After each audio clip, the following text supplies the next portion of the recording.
Meet the editors. സഭ ഭയക്കണോ എന്നതാണ് ചോദ്യം.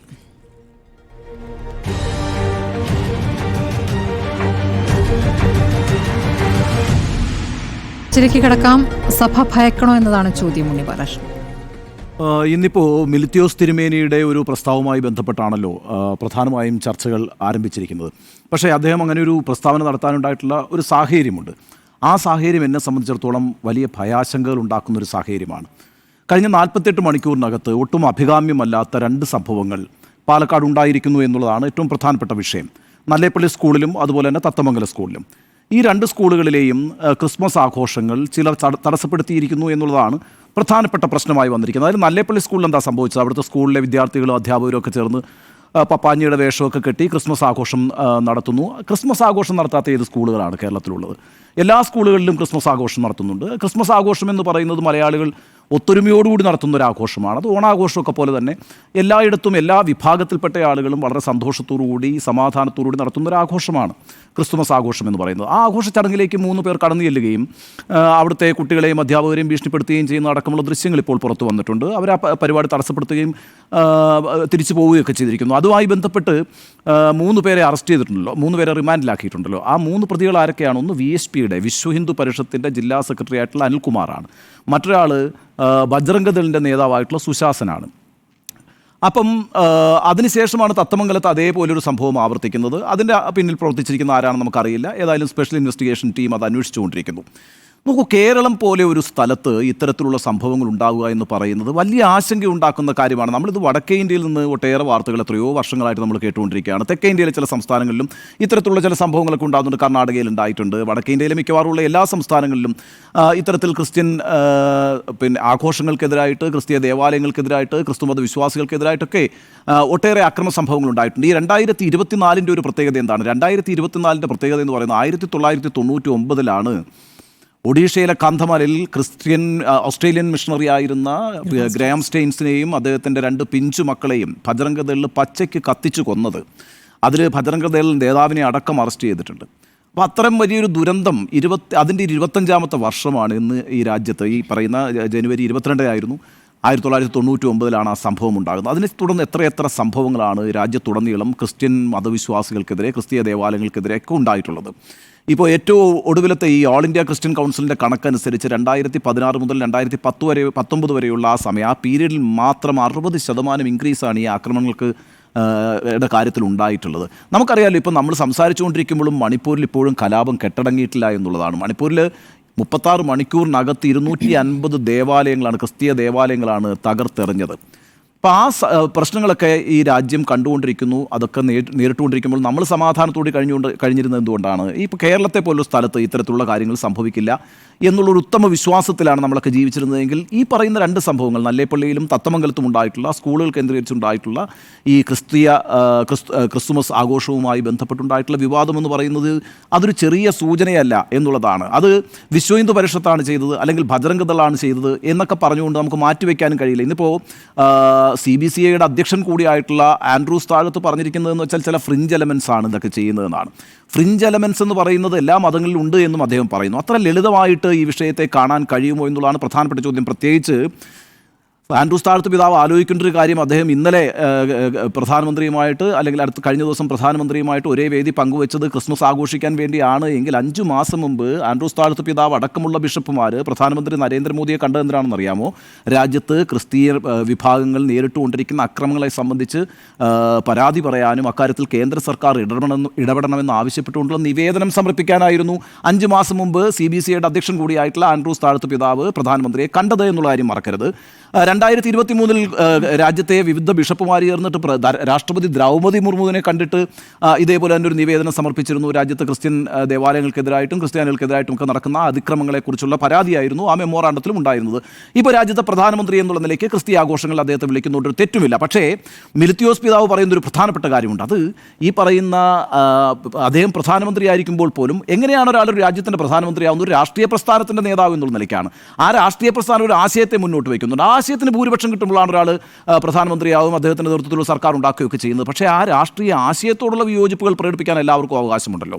അതുകൊണ്ടാണല്ലോ രാജ്യത്ത് ഒരു പ്രതിപക്ഷമൊക്കെ ഉണ്ടായിരിക്കുന്നത്. മിലിത്തിയോസ് തിരുമേനി ഇന്ന് വളരെ കൃത്യമായ ഒരു രാഷ്ട്രീയമാണ് പറഞ്ഞിരിക്കുന്നത്, ഒരു സത്യമാണ് വിളിച്ചു പറഞ്ഞിരിക്കുന്നത്. അദ്ദേഹത്തിൻ്റെ വാക്കുകൾ വളരെ പ്രധാനമാണ്, ഞാനത് കുറിച്ചു വെച്ചിട്ടുണ്ട്. BJP സർക്കാർ കേന്ദ്രത്തിൽ അധികാരത്തിൽ വന്നത് മുതൽ ഇവിടെ ന്യൂനപക്ഷങ്ങൾക്കെതിരെയുള്ള വളരെ പ്രകടമായ നടപടി പല സ്ഥലങ്ങളിൽ പല ശൈലിയിൽ നടപ്പാക്കുന്നുണ്ട്. ഇത് യാഥാർത്ഥ്യമല്ലേ? ഈ രാജ്യത്ത് ക്രൈം റെക്കോർഡ്സ് ബ്യൂറോയുടെ കണക്കുകളെടുത്ത് പരിശോധിച്ചാൽ മാത്രം മനസ്സിലാകും 40 മണിക്കൂറിനകത്ത് ഇന്ത്യയിൽ ഏതെങ്കിലും ഒരു പ്രദേശത്ത് ഒരു ക്രിസ്ത്യാനി ആക്രമിക്കപ്പെടുന്നുണ്ട് എന്നുള്ളതാണ് ഇന്ത്യയിലെ സാഹചര്യം എന്ന് പറയുന്നത്. അപ്പോഴാണ് അദ്ദേഹം പറയുന്നത് ഡൽഹിയിൽ ക്രൈസ്തവ സഭാ നേതാക്കന്മാരെ നമ്മുടെ ബഹുമാനപ്പെട്ട പ്രധാനമന്ത്രി വിളിച്ചു ചേർത്ത് CBCIയുടെ ആസ്ഥാനത്ത് പോയി അവിടെയുള്ള പുൽക്കൂട്ടിൽ പുഷ്പാർച്ചന നടത്തുന്നു. അതേസമയം അദ്ദേഹം പ്രതിനിധീകരിക്കുന്ന ആ പാർട്ടിയുടെ പ്രാദേശിക ഘടകം പാലക്കാട് 2 സ്കൂളുകളിൽ ഇതേ പുൽക്കൂട്ടുകൾ നശിപ്പിക്കുകയും അത് ക്രമീകരിച്ച അധ്യാപകരെ ഭീഷണിപ്പെടുത്തുകയും ചെയ്യുന്നു. ക്രിസ്മസ് കരോൾ സർവീസുകൾ ശല്യപ്പെടുത്തുന്നു. ഇവിടെ വ്യക്തമായൊരു വൈരുദ്ധ്യമുണ്ട്. ഊതിക്കൊണ്ട് കഴുത്തറക്കാൻ ശ്രമിക്കുന്നു. ഇത് വ്യക്തമായ സംഘപരിവാറിൻ്റെ അജണ്ടയാണ്. ഈ രാഷ്ട്രീയം പറയുന്നത് ഒരു തെറ്റുമില്ല. ഒരു തിരുമേനി ആയിരിക്കുന്നതുകൊണ്ട് രാജ്യത്തെ പ്രധാനമന്ത്രി പ്രതിദാനം ചെയ്യുന്ന രാഷ്ട്രീയ പ്രസ്ഥാനത്തിൻ്റെ അജണ്ടയോട് അദ്ദേഹത്തിന് വിയോജിപ്പുണ്ടെങ്കിൽ ആ വിയോജിപ്പുകൾ വളരെ വ്യക്തതയോടെ സത്യസന്ധമായി പറയുന്നതിലൊരു തെറ്റുമില്ല. കാരണം മിലിത്തിയോസ് തിരുമേനി പറയുന്ന കാര്യങ്ങളെ സാധൂകരിക്കുന്ന ഡാറ്റാസാണ് നമ്മുടെ മുമ്പിലുള്ളത്. ഈ രാജ്യത്ത് ക്രിസ്ത്യൻ ന്യൂനപക്ഷങ്ങളായാലും മുസ്ലിം ന്യൂനപക്ഷങ്ങളായാലും പല രീതിയിൽ ആക്രമിക്കപ്പെടുന്നുണ്ട്, അവരെ പല രീതിയിൽ പാർശ്വവൽക്കരിക്കാൻ ശ്രമിക്കുന്നുണ്ട് എന്നുള്ള നഗ്നമായ യാഥാർത്ഥ്യം നമ്മുടെ മുമ്പിൽ നിൽക്കുമ്പോൾ ആ യാഥാർത്ഥ്യമാണ് ഇന്ന് യുഹാനോന്മാർ മിലിത്തിയോസ് തിരുമേനി പറഞ്ഞിട്ടുള്ളത് എന്നുള്ളതാണ്. നമുക്കറിയാമല്ലോ, ഇപ്പോൾ RSSൻ്റെ രാഷ്ട്രീയ അജണ്ട എന്ന് പറയുന്നത് ഹിന്ദുത്വ ദേശീയതയാണ്. ഹിന്ദുത്വ ദേശീയതയ്ക്ക് കീഴിൽ ഒരു ന്യൂനപക്ഷത്തെയും അവർ ഈ രാജ്യത്തുനിന്ന് പുറത്താക്കാൻ ആഗ്രഹിക്കുന്നില്ല. ഒരു ന്യൂനപക്ഷത്തെയും പാകിസ്ഥാനിലേക്കോ അല്ലെങ്കിൽ സൗദി അറേബ്യയിലേക്കോ നാട് കടത്താൻ അവർ ആഗ്രഹിക്കുന്നില്ല. പക്ഷേ ഹിന്ദുത്വ ദേശീയത സ്ഥാപിച്ചുകൊണ്ട് അതിന് താഴെ ആയിരിക്കണം മറ്റെല്ലാ ന്യൂനപക്ഷ വിഭാഗങ്ങളും എന്ന് തീരുമാനിച്ചിട്ട് ആ രാഷ്ട്രീയം മുന്നോട്ട് വയ്ക്കുന്ന, ആ ആശയം മുന്നോട്ട് വയ്ക്കുന്ന പ്രസ്ഥാനമാണ് RSSും സംഘപരിവാറും. അതിൻ്റെ രാഷ്ട്രീയ ഔട്ട്ഫിറ്റാണ് BJP എന്ന് പറയുന്നത്. ഇപ്പോൾ ഈ അടുത്തിടയ്ക്ക് മോഹൻ ഭഗവത് പറഞ്ഞൊരു കാര്യമുണ്ട്. നേരത്തെ ഗുരുജി ഗോൾവാക്കർ പറഞ്ഞിട്ടുണ്ട്, ബഞ്ച് ഓഫ് തോട്ട്സിൽ പറഞ്ഞിട്ടുണ്ട്, 3 ആഭ്യന്തര ശത്രുക്കളാണ് ഇന്ത്യയിലുള്ളത്. 1 ക്രിസ്ത്യാനികൾ, 2 മുസ്ലിങ്ങൾ, 3 കമ്മ്യൂണിസ്റ്റുകൾ. ഈ 3 വിഭാഗങ്ങളെയും പുറത്താക്കണം എന്നുള്ള നിലപാട് തന്നെയായിരുന്നു, ആഭ്യന്തര ശത്രുക്കളാണ് അവർ എന്നുള്ള നിലപാട് തന്നെയായിരുന്നു RSSൻ്റെ ഐഡിയോളോഗായിട്ടുള്ള ഗുരുജി ഗോൾവാക്കർ മുന്നോട്ട് വെച്ചത്. എന്നാൽ അടുത്തിടെ മോഹൻ ഭഗവത് അതിനകത്തൊരു തിരുത്തൽ വരുത്തിയിട്ടുണ്ട്. അദ്ദേഹം പറഞ്ഞത് ഗുരുജി എന്നോ എക്കാലത്തേക്കും വേണ്ടിയിട്ടുള്ളൊരു നിലപാടല്ല പറഞ്ഞിരിക്കുന്നത്, അന്നത്തെ പരിസ്ഥിതിയിൽ അത് പറഞ്ഞതാണ്. എല്ലാവരും ഇപ്പോൾ ആ അർത്ഥത്തിൽ ആഭ്യന്തര ശത്രുക്കളല്ല എന്ന് പറയുമ്പോൾ RSSന് മുസ്ലിങ്ങളോടുള്ള സമീപനത്തിൽ ഒരു മാറ്റവും സംഭവിച്ചിട്ടില്ല, കമ്മ്യൂണിസ്റ്റുകളോടുള്ള നിലപാടിൽ ഒരു മാറ്റവും സംഭവിച്ചിട്ടില്ല. എന്നാൽ ക്രിസ്ത്യാനികളോടുള്ള നിലപാടിൽ ഒരു മാറ്റം സംഭവിച്ചിട്ടുണ്ട്. ഇന്ത്യയിൽ യഥാർത്ഥത്തിൽ ഹിന്ദുക്കളുടെ ശത്രുക്കളായിട്ട് RSSും സംഘപരിവാറും കാണുന്നത് മുസ്ലിങ്ങളെയാണ്. മുസ്ലിങ്ങൾക്ക് ആഗോളതലത്തിൽ മുസ്ലിങ്ങളുടെ ശത്രുവാരാണ്? ക്രിസ്ത്യാനികളാണ്. അങ്ങനെയാണെങ്കിൽ പിന്നെ ശത്രുവിൻ്റെ ശത്രു മിത്രം എന്നൊരു സങ്കല്പത്തിലേക്ക് കാര്യങ്ങൾ എത്തിയിട്ടുണ്ട്. അതുകൊണ്ട് RSSനെ സംബന്ധിച്ചിടത്തോളം ഇന്ത്യയിൽ ആദ്യത്തെ ശത്രു മുസ്ലിങ്ങളായിരിക്കുന്നതുകൊണ്ട് തന്നെ അവർക്കെതിരായി ആഗോളതലത്തിൽ നിൽക്കുന്ന ക്രിസ്തീയ സമുദായവുമായി ഐക്യപ്പെടാം എന്നൊരു ധാരണയിലേക്ക് അവരെത്തിയിട്ടുണ്ട്. അതൊരു രാഷ്ട്രീയ തന്ത്രമാണ്. ഇപ്പോൾ ഇസ്രയേലും പാലസ്തീനും തമ്മിൽ ഏറ്റുമുട്ടലുണ്ടായപ്പോൾ വളരെ നിസ്സാരമായിട്ട് പ്രധാനമന്ത്രി നരേന്ദ്രമോദി ഇന്ത്യയുടെ എല്ലാ ചേരിചേരാ നയങ്ങളും മാറ്റിവെച്ചുകൊണ്ട് പരമ്പരാഗതമായി ഇന്ത്യ പാലസ്തീനുമായി എടുത്തിട്ടുള്ള, ഇസ്രായേലുമായി എടുത്തുള്ള സമീപനത്തെ അട്ടിമറിച്ചുകൊണ്ട് ഒറ്റയടിക്കാൻ ഇസ്രായേലിന് പിന്തുണ പ്രഖ്യാപിച്ചുകൊണ്ട് നിലപാടെടുത്തല്ലോ. അതിൻ്റെയൊക്കെ പിന്നിൽ പ്രവർത്തിക്കുന്നത് ഈ പറയുന്ന അജണ്ടയാണ്. ഇന്ത്യയിൽ ക്രിസ്ത്യാനികളുമായി ഐക്യപ്പെടാം എന്ന ഒരു ധാരണയിലേക്ക് അവരെത്തിയിട്ടുണ്ട്. കേരളത്തിൽ അത് വളരെ വളരെ വിപുലമായി നടപ്പാക്കുന്നുമുണ്ട്. ഇപ്പോൾ ഈ തത്തമംഗലത്തും നല്ലേപ്പള്ളിയിലും ഈ സംഭവങ്ങൾ നടക്കുമ്പോൾ ഡിസംബർ 20-ാം തീയതി മുതൽ 30-ാം തീയതി വരെ BJP കേരളത്തിൽ എന്താ ചെയ്യുന്നത്? സ്നേഹ സന്ദേശയാത്ര നടത്തുകയാണ് ചെയ്യുന്നത്. സ്നേഹ സന്ദേശയാത്ര എന്ന് പറഞ്ഞാൽ എന്താണ്?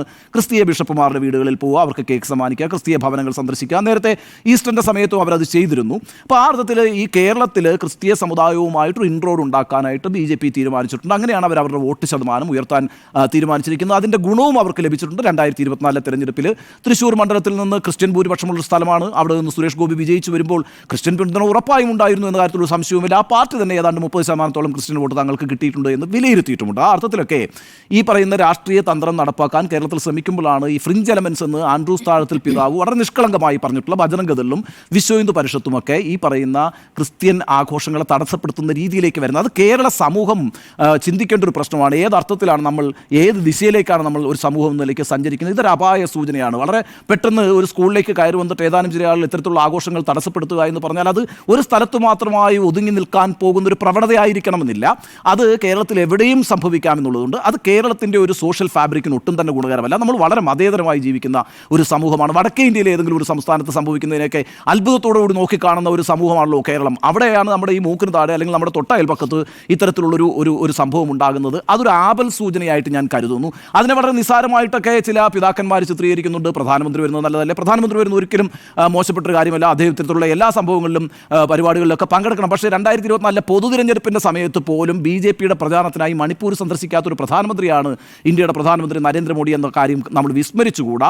അദ്ദേഹം പ്രതിദാനം ചെയ്യുന്ന രാഷ്ട്രീയ പ്രസ്ഥാനത്തിന് നേതൃത്വം, അതിൻ്റെ അടിത്തട്ടായി പ്രവർത്തിക്കുന്ന സംഘപരിവാറിൻ്റെ രാഷ്ട്രീയ അജണ്ട എന്താണെന്നുള്ളത് നമ്മൾ വിസ്മരിച്ചുകൂടാ. ഇത്തരത്തിലുള്ള കൊടുക്കൽ വാങ്ങലുകൾ നടക്കുമ്പോൾ ഈ വിഭാഗത്തിൽപ്പെട്ട, ഈ സമുദായത്തിൽപ്പെട്ട അനേക മനുഷ്യർ ഓരോ സ്ഥലത്തും നേരിടുന്ന പ്രതിസന്ധികളും പ്രശ്നങ്ങളും അവർ അഭിമുഖീകരിക്കുന്ന വെല്ലുവിളികളും മറന്നുകൊണ്ടുള്ള ഒരു ഐക്യപ്പെടൽ, ഒരു കൈകോർക്കൽ, അതിൻ്റെ സമ്മർദ്ദം എന്താണ് എന്നെനിക്ക് മനസ്സിലാകുന്നില്ല. ഒട്ടേറെ വിദേശ ഫണ്ടുകൾ വരുന്നൊരു സമുദായമാണ് ക്രിസ്ത്യാനികൾ എന്ന കാര്യത്തിലുള്ള സംശയമില്ല. അവരുടെ മിഷണറി പ്രവർത്തനവും അവരുടെ ചാരിറ്റി പ്രവർത്തനവും ഒക്കെ തന്നെ വിദേശത്തു നിന്ന് വരുന്ന ഫണ്ട് ഉപയോഗിച്ചുകൊണ്ടാണ് നടക്കുന്നത്. ആ വിദേശ ഫണ്ടിങ്ങിന് വലിയ നിയന്ത്രണങ്ങൾ ഏർപ്പെടുത്തുന്ന ഒരു നീക്കം പ്രത്യേകിച്ച് FCRIയുടെയൊക്കെ കാര്യത്തിനകത്ത് മോഡി സർക്കാർ വളരെ കൃത്യമായി എടുത്തിട്ടുണ്ട്.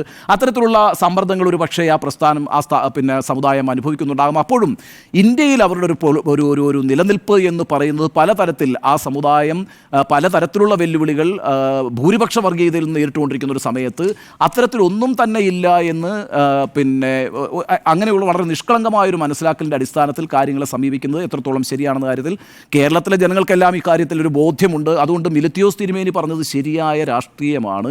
ആ രാഷ്ട്രീയം എന്ന് പറയുന്നത് ഒരു തിരുമേനി പറയുന്നത് കൊണ്ട് അപ്രസക്തമാകുന്നില്ല. ഒരു തിരുമേനിക്ക് രാഷ്ട്രീയം പറഞ്ഞുകൂടാത്ത സാഹചര്യവും കേരളത്തിലില്ല. ചില കാര്യങ്ങൾ സത്യസന്ധമായി പറയുന്നുണ്ട്, ഒരു തെറ്റുമില്ല. ആ സത്യസന്ധമായ നിലപാട് തന്നെയാണ് മിലിത്തിയോസ് തിരുമേനി പറഞ്ഞിരിക്കുന്നതെന്നാണ് എൻ്റെ പക്ഷം. അതുകൊണ്ട് അദ്ദേഹം ഒറ്റപ്പെട്ടു എന്ന് ഞാൻ വിചാരിക്കുന്നില്ല. സഭ ചില ഭീഷണികൾ നേരിടുന്നുണ്ട് എന്ന കാര്യത്തിൽ യാതൊരു തർക്കവുമില്ല. അത് രണ്ട് തരത്തിലാണ് ഞാൻ പറഞ്ഞത്. ഒന്ന്, ക്രിസ്തീയ സമുദായവും അതിൻ്റെ ദേവാലയങ്ങളും ആ മതവിഭാഗവും ഭൂരിപക്ഷ വർഗീയതയിൽ നിന്ന് ഭീഷണി നേരിടുന്നുണ്ട്. അതാണ് സഭ നേരിടുന്ന ഒന്നാമത്തെ വെല്ലുവിളി. രണ്ട്, അതേ സമയത്ത് തന്നെ കേന്ദ്ര സർക്കാരിനോട് മിതപ്പെട്ടും മയപ്പെട്ടും നിൽക്കാൻ സമ്മർദ്ദം ചെലുത്തുന്നൊരു സാമ്പത്തിക അന്തരീക്ഷം കൂടി രൂപപ്പെട്ടിട്ടുണ്ട്. ഈ രണ്ടിനും ഇടയിലാണ് ഇപ്പോൾ കേരളത്തിലും രാജ്യത്തും ക്രിസ്തീയ സഭ എന്നാണ് എൻ്റെ നിലപാട്.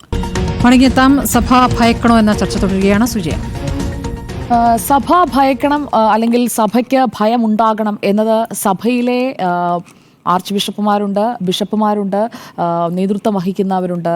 CBCIയുടെ പ്രസിഡന്റ് അടക്കം ഇപ്പോൾ എന്താണ് പറഞ്ഞതെന്ന് നമ്മൾ കണ്ടു കഴിഞ്ഞിട്ടുണ്ട്. സഭയ്ക്കില്ലാത്ത ഭയം സഭയുടെ ഉള്ളിലേക്ക്, അതും ഈ ക്രിസ്മസ് കാലത്ത് സഭാ മക്കളുടെ, വിശ്വാസികളുടെ ഉള്ളിലേക്ക് കുത്തിനിറയ്ക്കുന്നതിന് വേണ്ടിയിട്ടുള്ള ഒരു കുടിലമായ നീക്കമാണ് നടന്നുകൊണ്ടിരിക്കുന്നത്. ഇപ്പോൾ നടക്കുന്ന ചർച്ചകളെല്ലാം അതിൻ്റെ ഭാഗമായാണ്. അത് കൃത്യമായി ഓർക്കസ്ട്രേറ്റഡ് ആയിട്ട് ക്രിസ്മസ് കാലത്ത് ആ ചർച്ചകൾ നടത്തുകയാണ്. ഈ വിഷയത്തെ സജീവമാക്കി നിർത്തുകയാണ്. പാലക്കാട്ടുണ്ടായ 2 സംഭവങ്ങളുടെ പേരിൽ അത് കേരളത്തിൽ മുഴുവൻ അങ്ങനെയാണ് എന്ന ഒരു ധ്വനി ഉണ്ടാക്കാനുള്ള ഒരു നീക്കം ബോധപൂർവം തന്നെ നടക്കുന്നുണ്ട്. അതിനെ ഞാൻ ആദ്യം തന്നെ തള്ളി പറയുകയാണ്. കാരണം അത്തരമൊരു നീക്കം ക്രൈസ്തവർക്കെതിരെ നടക്കുന്നില്ല എന്നുള്ളതൊരു വസ്തുതയാണ്. അത് ക്രൈസ്തവ സമൂഹത്തിന് ബോധ്യമായിട്ടുണ്ട്, ക്രൈസ്തവ സഭാ പിതാക്കന്മാർക്ക് മനസ്സിലായിട്ടുണ്ട്. എന്നാൽ ഇല്ലാത്ത ഒന്നിനെ ഉണ്ട് എന്ന് കാട്ടിക്കൊണ്ട്, അങ്ങനെയാണെങ്കിൽ മാത്രമാണ് ക്രൈസ്തവ സമൂഹത്തെ തങ്ങളുടെ ഒപ്പം നിർത്താൻ കഴിയുക എന്നത് കോൺഗ്രസ് തിരിച്ചറിയുന്നുണ്ട്. ഇത് കോൺഗ്രസിൻ്റെ ഒരു കുടില നീക്കമാണ്, കോൺഗ്രസിനൊപ്പം നിൽക്കുന്നവരുടെ ഒരു നീക്കമാണ്. ഇപ്പോൾ ഇത് സജീവ ചർച്ചയാക്കി മാറ്റുന്നത്. അതിൻ്റെ ഏറ്റവും പ്രധാനപ്പെട്ട ഉദാഹരണം, പ്രധാനമന്ത്രിയുമായുള്ള കൂടിക്കാഴ്ചയിൽ പ്രധാനമന്ത്രി മണിപ്പൂരിനെ കുറിച്ച് സംസാരിക്കരുത് എന്ന് നിർദ്ദേശിച്ചുവെന്ന് KC വേണുഗോപാൽ പറയുകയാണ്. പ്രധാനമന്ത്രിയുമായിട്ടുള്ള സംഭാഷണത്തിൽ എല്ലാ വിഷയങ്ങളും ഞങ്ങൾ സംസാരിച്ചു, എല്ലാ വിഷയങ്ങളിലും ഞങ്ങൾക്ക് അനുകൂലമായ സമീപനമാണ് പ്രധാനമന്ത്രി സ്വീകരിച്ചതെന്ന് ആ ചർച്ചയിൽ പങ്കെടുത്ത പ്രധാനമന്ത്രിയെ ക്ഷണിച്ച മാർ ആൻഡ്രൂസ് താഴത്ത് അതുകൊണ്ടാണ് ഇന്ന് കൃത്യമായി മറുപടി പറയേണ്ടി വന്നത്. കാരണം ആ പരിപാടിയിൽ പങ്കെടുത്ത ആളുകൾക്ക് മുഴുവൻ, സഭയുടെ പിതാക്കന്മാർക്ക് എല്ലാവർക്കും കൃത്യമായ ബോധ്യമുണ്ട് എന്താണ് അവിടെ നടന്നതെന്ന്, എന്താണ് അവിടെ ഉണ്ടായ സംഭാഷണങ്ങളെന്ന്. ഇതിലിപ്പോൾ ഈ ഓർത്തഡോക്സ് സഭ തൃശൂർ ഭദ്രാസനം മെത്രാപ്പൊലീത്ത യുഹാനോൻ മിലിത്തിയോസ് തിരുമേനി പറഞ്ഞ വാചകങ്ങൾ അത് അദ്ദേഹത്തിൻ്റെ മാത്രം അഭിപ്രായമാണ്. അദ്ദേഹം ഇടതുപക്ഷ അനുഭാവമുള്ള അല്ലെങ്കിൽ ഇടതുപക്ഷത്തോട് അടുത്തു നിൽക്കുന്ന പ്രസ്താവനകൾ സ്ഥിരമായി നടത്തുന്ന ഒരു വ്യക്തിയാണ്. ഇതാദ്യമായല്ല അദ്ദേഹം ഇങ്ങനെയൊരു പരസ്യമായ അഭിപ്രായ പ്രകടനം നടത്തുന്നതും. അവിടെ മെത്രാന്മാരെ ആദരിക്കുന്നു, ഇവിടെ പുൽക്കൂട് നശിപ്പിക്കുന്നു, ഈ ശൈലിക്ക് മലയാളത്തിൽ എന്തോ പറയുമല്ലോ എന്നൊക്കെ പറഞ്ഞാണ് അദ്ദേഹം ഫേസ്ബുക്ക് പോസ്റ്റിലൂടെ ആദ്യം തുടക്കമിടുന്നത്. അതിനുശേഷം നമ്മൾ ആ അദ്ദേഹത്തോട് പ്രതികരണം തേടുമ്പോൾ അദ്ദേഹം കുറച്ചുകൂടി കടുപ്പിച്ച് പറയുകയാണ്. അപ്പോൾ തന്നെ അതിനുശേഷം നമ്മൾ നേരെ ഇദ്ദേഹം ഇങ്ങനൊരു അഭിപ്രായം പറയുമ്പോൾ ഓർത്തഡോക്സ് സഭയുടെ ഒരു നയവും നിലപാടും അതാണോ എന്ന് അറിയണമല്ലോ. അപ്പോൾ തന്നെ നമ്മൾ ലൈവിൽ കണക്ട് ചെയ്യുകയാണ് കോട്ടയം ഭദ്രാസനാധിപനെ. അദ്ദേഹം ഒരു സംശയത്തിനും ഇടയില്ലാത്തവണ്ണം, ഒരു ആലോചനയ്ക്ക് പോലും ഇടയില്ലാത്തവണ്ണം കോട്ടയം ഭദ്രാസനാധിപൻ ഇന്ന് റിപ്പോർട്ടറിനോട് പറഞ്ഞത് ഇത് സഭയുടെ നിലപാടല്ല, അത് മിലിത്തിയോസ് തിരുമേനി അദ്ദേഹത്തിൻ്റെ സ്വന്തം നിലയ്ക്ക് പറഞ്ഞ അഭിപ്രായമാണ്. അക്കാര്യത്തിൽ ഒരു ക്ലാരിറ്റി വരുന്നത് ഇന്ന് ഇപ്പോൾ വൈകുന്നേരം വൈകുന്നേരമാകുമ്പോഴേക്കും വരുന്ന അഭിപ്രായമാണ് ഓർത്തഡോക്സ് സഭ പരമാധ്യക്ഷൻ ബസേലിയോസ് മാർത്തോമ മാത്യൂസ് തൃതീയൻ കാതോലിക്ക ബാവയുടേത്. അദ്ദേഹമാണ് സഭയുടെ നയവും നിലപാടും പറയേണ്ടത്. അദ്ദേഹം പറഞ്ഞ അഭിപ്രായം എന്താണ് എന്ന് ഞാൻ പറയാം. തൃശൂർ ഭദ്രാസനാധിപൻ നരേന്ദ്രമോദി പങ്കെടുത്ത വിരുന്നിനെക്കുറിച്ച് നടത്തിയ വിമർശനം അത് അദ്ദേഹത്തിന്റെ വ്യക്തിപരമായ അഭിപ്രായമാണ്. സഭയുടെ അധ്യക്ഷൻ തന്നെ തള്ളി പറയുകയാണ് മിലിത്തിയോസ് തിരുമേനിയെ. ഇനിയിപ്പോൾ നമ്മൾ അതേക്കുറിച്ച് കൂടുതൽ പറയേണ്ട ആവശ്യമില്ല. മിലിത്തിയോസ് തിരുമേനിയെ പിന്തുണച്ചുകൊണ്ട് വരുന്ന അഭിപ്രായങ്ങൾ അത് ചില കേന്ദ്രീകൃതമായ അഭിപ്രായങ്ങൾ മാത്രമാണ്. സഭയുടെ അഭിപ്രായം പറയേണ്ട, കൃത്യമായി സഭയ്ക്ക് ഒരു ഓറിയന്റേഷൻ നൽകേണ്ട വ്യക്തി തന്നെ ഇപ്പോൾ ഒരു ക്ലാരിറ്റി വരുത്തി കഴിഞ്ഞിരിക്കുകയാണ്. ഓർത്തഡോക്സ് സഭ പരമാധ്യക്ഷന്റെ വാക്കുകളിൽ തന്നെ എല്ലാം ഉണ്ട് എന്നാണ് ഞാൻ മനസ്സിലാക്കുന്നത്. ഇനി ഈ വിഷയത്തിലേക്ക് വന്നു കഴിഞ്ഞാൽ, ഇങ്ങനെയുള്ള ആക്രമണങ്ങൾ പുൽക്കൂട് തകർക്കുന്നതായാലും ക്രിസ്മസ് കാരളോ അല്ലെങ്കിൽ ക്രിസ്മസ് ആഘോഷങ്ങളോ തടസ്സപ്പെടുത്തുന്നതോ നമ്മുടെ സമൂഹത്തിൽ ഒരു നല്ല കാര്യം അല്ല. അത് ആരാണ് ചെയ്തതെങ്കിലും അവർ ശിക്ഷിക്കപ്പെടണം എന്നുള്ളതാണ്. അത് ചെയ്തത് വിശ്വ ഹിന്ദു പരിഷത്തിൻ്റെ ആളുകളാണ് എന്ന് കരുതി അവരെ പിന്തുണയ്ക്കാൻ ഒരാൾ പോലും, BJP എന്ന രാഷ്ട്രീയ പാർട്ടിയാണല്ലോ ഉണ്ണിസാർ ഘോരഘോരം ആക്രമിച്ചത്. ഇന്ത്യയിൽ സുരക്ഷിതരല്ല BJP ഭരിക്കുമ്പോൾ, ക്രൈസ്തവ സഭയിലെയും അതുപോലെ തന്നെ ക്രൈസ്തവ ന്യൂനപക്ഷങ്ങളും ഒട്ടും അവർക്ക് അനുകൂലമായ സാഹചര്യമല്ല ഉള്ളത്, തുടർച്ചയായി ആക്രമിക്കപ്പെടുന്നു എന്നത് അങ്ങ് പറയുന്നേ ഉണ്ടായിരുന്നു. എന്നാൽ അങ്ങനെയുള്ള ഒരു ആശങ്കയുണ്ടെങ്കിൽ ക്രൈസ്തവ സഭകളിലെ ഏതെങ്കിലും ഒരു സഭയുടെ പരമാധ്യക്ഷൻ അങ്ങനെ ഒരു അഭിപ്രായം പറയണ്ടേ? അത് ഈ മണിക്കൂർ വരെ വന്നിട്ടില്ല. അത് അങ്ങയുടെ മാത്രം അഭിപ്രായമാണ്, അല്ലാതെ ഒരിക്കലും സഭയുടെ അഭിപ്രായമായി ഞാൻ അതിനെ കാണുന്നില്ല. അങ്ങനെയാണെങ്കിൽ സഭയുടെ അധ്യക്ഷന്മാരൊക്കെ കൃത്യമായ അഭിപ്രായം പറയുന്നവരാണ്. അവർ പറഞ്ഞ അഭിപ്രായം എന്താണ് എന്ന് കൂടി നോക്കൂ. മാർ ആൻഡ്രൂസ് താഴത്ത ഇന്ന് കൃത്യമായി പറയുന്ന മറുപടി എന്താണ്? ഇന്ത്യയിൽ സർവ്വമതങ്ങൾക്കും സ്വതന്ത്രമായി പ്രവർത്തിക്കാനുള്ള അവകാശമുണ്ട്. ആ രീതിയിലുള്ള ഭരണഘടനയാണ് ഇന്ത്യയുടേത്. ക്രിസ്മസ് പുൽക്കൂട് ആക്രമിക്കുന്നതിന് ഇന്ത്യ അംഗീകരിക്കുന്നില്ല. അത് തന്നെയാണ് എല്ലാ BJP നേതാക്കളും ഇതുവരെ പറഞ്ഞുകൊണ്ടിരിക്കുന്നത്. BJPയുടെ സംസ്ഥാന അധ്യക്ഷൻ തന്നെ അതിന് പിന്നിൽ പ്രവർത്തിക്കുന്നത് ചില ഫ്രിഞ്ച് എലമെന്റ്സ് ആണ്. ഇപ്പോൾ BJPയുടെ ഒന്നും ഭാരവാഹിത്വത്തിലോ ഒന്നുമുള്ള വ്യക്തികളല്ല VHPയുടെ 3 ആളുകൾ. അവർ BJPയുമായി അല്ലെങ്കിൽ BJPയുടെ നേതാക്കളുമായി ബന്ധമുള്ള ആളാണെന്നൊക്കെ BJP വിട്ട് കോൺഗ്രസിലേക്ക് പോയ സന്ദീപ് വാര്യർ പറഞ്ഞു നടക്കുന്നതല്ലാതെ ഉത്തരവാദിത്തപ്പെട്ട ആരെങ്കിലും അത് ഏറ്റെടുത്തുകൊണ്ട് പറയുന്നത് നമ്മൾ കാണുന്നില്ല. എല്ലാ മതങ്ങളിലും, അങ്ങ് നേരത്തെ സൂചിപ്പിച്ചതുപോലെ എല്ലാ മതങ്ങളിലും ചില ഗ്രൂപ്പുകളുണ്ട്. അവർ ഇതുപോലെയുള്ള ഇങ്ങനെയുള്ള വ്യക്തികളുണ്ട്. അവർ ഇതുപോലെയുള്ള ആക്രമണങ്ങൾ നടത്തുമ്പോൾ ആകെ കുഴപ്പമാണ് എന്നുള്ള ഒരു പ്രതീതി സൃഷ്ടിക്കാൻ നോക്കുന്നത് ശരിയല്ല എന്നുള്ളതാണ് എൻ്റെ അഭിപ്രായം. ആൻഡ്രൂസ് താഴത്ത് തുടർന്ന് പറയുന്നുണ്ട്, ക്രിസ്മസ് ആഘോഷങ്ങൾക്ക് ഞങ്ങൾ മുഖ്യമന്ത്രിയെ ക്ഷണിച്ചിട്ടുണ്ട്. മുഖ്യമന്ത്രി പിണറായി വിജയനെ പരിപാടിയിലേക്ക് ഞങ്ങൾ ക്ഷണിച്ചിട്ടുണ്ട്. കേന്ദ്രമന്ത്രി കിരൺ റിജിജുവാണ് ഈ ക്രിസ്മസിൻ്റെ ഭാഗമായിട്ടുള്ള മറ്റൊരു ആഘോഷത്തിലെ പ്രധാനപ്പെട്ട അതിഥി. 27-ാം തീയതി നടക്കുന്ന മറ്റൊരു ചടങ്ങിൽ കേരളത്തിൻ്റെ പ്രതിപക്ഷ നേതാവിനെ VD സതീശനെ ക്ഷണിച്ചിട്ടുണ്ട്. അങ്ങനെ എല്ലാവർക്കും കൃത്യമായ പ്രാതിനിധ്യം ഉണ്ടാകുന്ന ചടങ്ങുകളാണ് നടന്നുകൊണ്ടിരിക്കുന്നത്. അപ്പോൾ നരേന്ദ്രമോദി വരുമ്പോൾ മാത്രം നരേന്ദ്രമോദി അവിടെ കാണിക്കുന്നത് കാപട്യമാണ് എന്ന് ഒരാൾ പറയുമ്പോൾ അത് പൊതുവൽക്കരിച്ച സഭകളുടെ എല്ലാം അഭിപ്രായമാണ് എന്ന രീതിയിലുള്ള പ്രതീതി ജനിപ്പിക്കുന്നത് ശരിയല്ല. കേരളത്തിൽ നിന്നല്ല, ഇന്ത്യയിൽ ഒരിടത്തും ക്രൈസ്തവ സഭ ആക്രമണത്തിന് വിധേയമാകുന്നില്ല. എപ്പോഴും മണിപ്പൂർ എന്നെടുത്ത് പറയുമല്ലോ. മണിപ്പൂരിൽ നടക്കുന്നത് കുക്കി മെയ്തേയ് വിഭാഗങ്ങൾ തമ്മിലുള്ള സംഘർഷമാണ്. ആ സംഘർഷം അവസാനിപ്പിക്കുന്നതിനായിട്ടുള്ള ശ്രമങ്ങളാണ് അവിടെ നടക്കുന്നത് എന്നുള്ളത് ക്രൈസ്തവ സഭ തിരിച്ചറിഞ്ഞിട്ടുണ്ട്. വീണ്ടും അവിടെ ഹിന്ദുവും ക്രിസ്ത്യാനിയും തമ്മിൽ ഏറ്റുമുട്ടുന്നു. ഹിന്ദുത്വ ദേശീയതയെക്കുറിച്ചൊക്കെ അങ്ങ് പറയുന്നത് അങ്ങനെ ഒരു കോണ്ടെക്സ്റ്റിലേക്ക് അത് കൊണ്ടുവന്ന് ഫിക്സ് ചെയ്യുന്നതിന് വേണ്ടിയാണ്. അങ്ങനെയല്ല നടക്കുന്നത്. ഇന്ത്യയിൽ ഒരിടത്തും ആ രീതിയിലുള്ള ഒരു ആക്രമണം നടക്കുന്നില്ല എന്നുള്ളതാണ് മനസ്സിലാക്കേണ്ടത്. ഇനി പ്രധാനമന്ത്രിയെ ക്ഷണിച്ചത് എന്തുകൊണ്ടാണ് എന്ന് കൂടി CBCIയുടെ അധ്യക്ഷൻ പറയുന്നുണ്ടല്ലോ. മാർ ആൻഡ്രൂസ് താഴത്ത് പറയുന്നു, BJPയുടെ പ്രതിനിധിയല്ല ഇന്ത്യയുടെ പ്രധാനമന്ത്രിയെയാണ് ക്ഷണിച്ചതെന്ന്. അപ്പോൾ ഇന്ത്യയുടെ പ്രധാനമന്ത്രി അവിടെ പങ്കെടുക്കുകയും അദ്ദേഹം ഈ പരിപാടിയിൽ പങ്കെടുക്കുമ്പോൾ അദ്ദേഹത്തിനൊപ്പം വിവിധ കത്തോലിക്ക സഭകളുടെ, ഇപ്പോൾ മിലിത്തിയോസ് തിരുമേനി ഇങ്ങനെ പറയുമ്പോൾ മിലിത്തിയോസ് തിരുമേനിയുടെ സഭയിൽ നിന്നുള്ള പ്രതിനിധിയടക്കം ആ ആഘോഷ പരിപാടിയിൽ പങ്കെടുത്തതാണ്. വിവിധ പ്രമുഖരടക്കം 300ഓളം പേർ പങ്കെടുത്ത പരിപാടിയാണ്. സ്നേഹവും സാഹോദര്യവുമാണ് യേശുക്രിസ്തു മുന്നോട്ട് വയ്ക്കുന്ന സന്ദേശം. ആ സന്ദേശത്തിൽ ഒന്നിച്ചു ചേരാനായി ശ്രമിക്കുമ്പോൾ അത് BJPയോട് അടുക്കലാണ് എന്ന് കരുതി വിറളി പിടിക്കുന്ന ചില രാഷ്ട്രീയ നേതാക്കളെ നമ്മൾ കാണാറുണ്ട്. എന്തായാലും ക്രൈസ്തവ സമൂഹത്തിന് അങ്ങനെ ഒരു വിശ്വാസം രാജ്യത്തിൻ്റെ പ്രധാനമന്ത്രിയിൽ തോന്നുകയാണെങ്കിൽ അതിനെക്കുറിച്ച് ആലോചിച്ച് ഇത്രമാത്രം കുടില ബുദ്ധിയോടെ അത് ചർച്ച ചെയ്തുകൊണ്ടേയിരിക്കുക, അല്ലെങ്കിൽ അത് പ്രശ്നങ്ങൾ ചെയ്തുകൊണ്ടിരിക്കുന്നത് മുഴുവൻ BJP ആണെന്ന് വരുത്താൻ ശ്രമിക്കുക, അതൊരു ശരിയായ നീക്കമല്ല. അതിനോട് എനിക്ക് താല്പര്യവുമില്ല. ശരി, സഭ ഭയക്കണോ എന്ന ചോദ്യത്തിന് സഭ ഭയക്കണം. സഭയ്ക്ക് ഒരു ഭയം ഉള്ളത് കൊണ്ടാണ് ഇപ്പോൾ ഇങ്ങനെയൊരു മറിച്ചൊരു പ്രതികരണം വന്നിരിക്കുന്നത്. അതായത് ഇപ്പോൾ തൃശ്ശൂർ ഭദ്രാസനാധിപനിൽ നിന്ന് വ്യത്യസ്തമായ മറ്റൊരു പ്രതികരണം വന്നിരിക്കുന്നതെന്നാണ് ഞാൻ മനസ്സിലാക്കുന്നത്. അപ്പോൾ ഇതൊരു ഫ്രിഞ്ച് എലിമെൻറ്റിൻ്റെ പ്രവർത്തനമായിട്ട് കാണുമ്പോൾ ഇപ്പോൾ കേരളത്തിലെ 2 സംഭവങ്ങൾ, പാലക്കാട് തന്നെയാണ് 2 സംഭവങ്ങളും അടിക്കടി ഉണ്ടായിരുന്നത്. അടുത്തടുത്തുള്ള സ്കൂളുകൾക്ക് നേരെയാണ് ആക്രമണം ഉണ്ടായത്. അതെ, അപ്പോൾ ആ 2 സംഭവങ്ങളിലും VHP, രണ്ടാമത്തെ സംഭവത്തിൽ പ്രതികളെ പിടികൂടിയിട്ടില്ല. ആദ്യത്തെ സംഭവത്തിൽ VHP പ്രവർത്തകരാണ് പിടിയിലായിരിക്കുന്നത്. VHP ആകട്ടെ അതിൽ ഖേദപ്രകടനമല്ല നടത്തിയിരിക്കുന്നത്, മറിച്ച് നിയമപരമായ നടപടികളിലേക്ക് കടക്കുമെന്നാണ് പറഞ്ഞിട്ടുള്ളത്. അപ്പോൾ VHP സംഘപരിവാർ സംഘടനകളിൽപ്പെട്ട ഒന്നാണ്. അപ്പോൾ BJP പിയും സംഘപരിവാറിൽപ്പെട്ടതാണ്. അപ്പോൾ BJP VHPയെ തള്ളിക്കൊണ്ട് പ്രതികരണം നടത്തിയിട്ടില്ല. ഈ ആക്രമണം തെറ്റായിപ്പോയി എന്ന് പറഞ്ഞിട്ടുണ്ട്. അത് ശരിയാണ്. അതേ ദിവസമാണല്ലോ ഇപ്പോൾ ഇവർ കേക്കുമായി ബിഷപ്പുമാരെ കാണുന്ന പ്രവർത്തനം തുടങ്ങിയിട്ടുള്ളത്. പക്ഷേ ഈ ഫ്രിഞ്ച് എലിമെന്റ് എന്ന് പറയുന്നത്, ഒറ്റപ്പെട്ട സംഭവം എന്ന് പറയുന്നത്, രാജ്യത്ത് 2014 മുതൽ ഒറ്റപ്പെട്ട സംഭവങ്ങളുടെ കണക്ക് അങ്ങനെ കൂടി പോയി വരുന്നതാണ് നമ്മുടെ മുന്നിലുള്ളത്. ഡൽഹി ആസ്ഥാനമായ യുണൈറ്റഡ് ക്രിസ്ത്യൻ ഫോറം നടത്തിയ കണക്കെടുപ്പിൽ ഈ ജനുവരി മുതൽ നവംബർ വരെയുള്ള കണക്ക് എന്നുള്ളത് 745 ആക്രമണങ്ങളാണ്. ഇത് ഈ മണിപ്പൂർ മാറ്റി നിർത്തിയിട്ടുള്ള കണക്കാണ് എന്ന് കൂടി പരിശോധിക്കേണ്ടതാണ്. അത് 2023 743 ആയിരുന്നു. 2014 127 ആയതാണ് ഈ വലിയ കണക്കിലേക്ക് വന്നിരിക്കുന്നത്. അപ്പോൾ ഓരോ വർഷവും ആക്രമണങ്ങളുടെ എണ്ണം കൂടുന്നു എന്നുള്ളതാണ്. മണിപ്പൂരിൽ 2 വിഭാഗങ്ങൾ, ഗോത്ര വിഭാഗങ്ങൾ തമ്മിലുള്ള സംഘർഷം എന്നൊക്കെ പറയുമ്പോൾ അവിടെ തകർന്ന പള്ളികളുടെ കണക്കുണ്ട്, അവിടെ ആക്രമിക്കപ്പെട്ട കന്യാസ്ത്രീകളുടെ കണക്കുണ്ട്. ഇതൊക്കെ തന്നെ നമ്മൾ പലതവണ ചർച്ച ചെയ്ത് കഴിഞ്ഞതാണ്. ഇനി മതം സ്വയം തീരുമാനിക്കാനുള്ള അവകാശം നമ്മുടെ ഭരണഘടന ഉറപ്പു നൽകുന്നുണ്ട്. അതിനെതിരെ മതപരിവർത്തനത്തിനെതിരെ നിലപാടെടുത്തിരിക്കുന്ന BJP കേന്ദ്ര സർക്കാർ അത് അംഗീകരിച്ചുകൊണ്ട് അത് നടപ്പാക്കിയിരിക്കുന്ന സംസ്ഥാന സർക്കാരുകൾ, അപ്പോൾ രാജ്യത്തെ 28 സംസ്ഥാനങ്ങളിൽ 12 സംസ്ഥാനങ്ങളിൽ ഇപ്പോൾ മതപരിവർത്തന നിരോധന നിയമം നടപ്പാക്കിയിരിക്കുകയാണെന്നുള്ള യാഥാർത്ഥ്യം അവിടെ നിൽക്കുകയാണ്. അപ്പോൾ ന്യൂനപക്ഷ വേട്ടയുടെ കണക്കെടുത്താൽ പ്രധാനമന്ത്രി ദേശീയ തലത്തിൽ അന്വേഷണം നടത്തണമെന്നുള്ള ആവശ്യം ചില സംഘടനകൾ ഉന്നയിച്ചിട്ടുണ്ട്. പക്ഷേ അങ്ങനെ ഒരു കാര്യം ഉണ്ടായിട്ടില്ല. ഇനിയിപ്പോൾ സഭയുടെ മര്യാദ കൊണ്ട് പ്രധാനമന്ത്രിയെ ക്ഷണിച്ചിരിക്കുന്നു. പ്രധാനമന്ത്രിയെ ക്ഷണിക്കുമ്പോൾ അവരുടെ പ്രതീക്ഷയാണ് അവരുടെ പ്രശ്നങ്ങൾ പരിഹരിക്കും, അവരുടെ കാര്യങ്ങളിൽ ഒരു ഇടപെടൽ ഉണ്ടാകുമെന്ന്. അങ്ങനെ ആ മര്യാദയുടെ പേരിൽ പ്രധാനമന്ത്രി, രാഷ്ട്രീയ നേതാവിനെയല്ല പ്രധാനമന്ത്രിയെ ക്ഷണിച്ചു എന്ന് പറയുമ്പോൾ ആ പ്രധാനമന്ത്രി അവിടെ പറയേണ്ടത് ഈ ക്രിസ്ത്യൻ വിഭാഗത്തിന് നേരെ നടക്കുന്ന ആക്രമണങ്ങളെ അപലപിക്കുകയാണ്, ഇങ്ങനെയൊരു സംഭവം ഉണ്ടാകില്ല എന്ന് ഉറപ്പ് നൽകുകയാണ്. അങ്ങനെയുള്ള ഉറപ്പ് നൽകലൊന്നും നമ്മൾ ആ പ്രസംഗത്തിൽ കണ്ടിട്ടില്ല. ഇനിയിപ്പോൾ ഇവിടുത്തെ സഭകൾ തമ്മിലുള്ള പ്രശ്നങ്ങളുടെ ഭാഗമായി ഒറ്റപ്പെട്ട ശബ്ദമായിട്ട് ഇപ്പോൾ തൃശ്ശൂർ മെത്രാപ്പൊലീത്തയുടെ ശബ്ദത്തെ കാണുന്നുണ്ടെങ്കിൽ അത് അങ്ങനെ കാണാം. പക്ഷേ എല്ലാ വിശ്വാസികളും അതാണ് വിശ്വസിക്കുന്നതെന്ന് കരുതാനാകില്ല.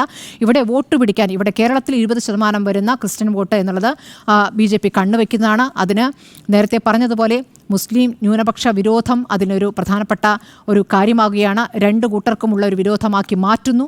അതിൽ ഒരു പരിധി വരെ BJP വിജയിച്ചിട്ടുമുണ്ട് എന്നുള്ളതാണ് കാണാനാവുക. നമുക്ക് തൃശ്ശൂരിൽ BJPക്ക് വോട്ട് കിട്ടിയതിൽ ക്രൈസ്തവ വോട്ടുകൾ ലഭിച്ചിട്ടുണ്ടെന്നുള്ള യാഥാർത്ഥ്യമുണ്ട്. അത് ഇനിയും കൂട്ടുക എന്നുള്ള ലക്ഷ്യത്തിൽ BJP മുന്നോട്ട് പോകും. 20% വരുന്ന ക്രിസ്ത്യൻ വോട്ടിൽ കണ്ണു നട്ടിട്ടുള്ള നടപടികൾ ഉണ്ടാകും. അപ്പോൾ അങ്ങോട്ടും ഇങ്ങോട്ടും കൊടുക്കൽ വാങ്ങലുകൾ എന്ന അർത്ഥത്തിൽ തന്നെയാണ് സഭ ഇക്കാര്യത്തിൽ ഇപ്പോൾ മിതത്വം പാലിക്കുന്നതെന്നാണ് ഞാൻ മനസ്സിലാക്കുന്നത്. സഭ ഭയക്കുന്നുണ്ട്, സഭ ഭയക്കണം എന്നുള്ളത് തന്നെയാണ് എൻ്റെ അഭിപ്രായം. സഭ ഭയക്കണോ എന്നതായിരുന്നു ചോദ്യം. യെസ് എന്ന് 2, നോ എന്ന് 1.